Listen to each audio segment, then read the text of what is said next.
Money Jayantibhai Makwana એના ભાઈબંધ ભેગો ગયો હતો, એના ભત્રીજા અહીંયા મકાન ભાડે રાખ્યું હતું, એટલે એ સમાધાન કરાવવા ગયો હતો 2 માણાનું. મકાન ના કઈક ભાડા બાબતે માથાકૂટ હતી.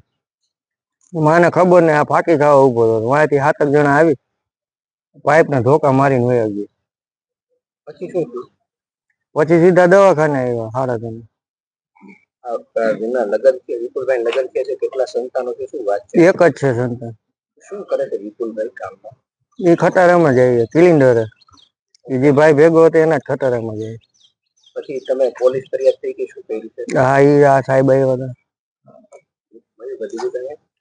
કેટલા લોકો હુમલો કરવા માટે કઈ રીતે હતા? 7 જણા હતા એમ કીએ. એટલે આપણે હતા નહીં ઘટના સ્થળે, એટલે આપણને માહિતી નથી. ઓલો બીજો જે ભેગો હતો ને લાગી ગયું, એ ભાઈ ને બધી ખબર હે. એ અત્યારે દવાખાનામાં. એ ભાઈના એ મિત્રના કામમાં ભેગા ગયા હતા? હા, ખાલી ભેગા ગયા તો સેવામાં. એમાં નિર્દોષ માણસ હટાઈ ગયો.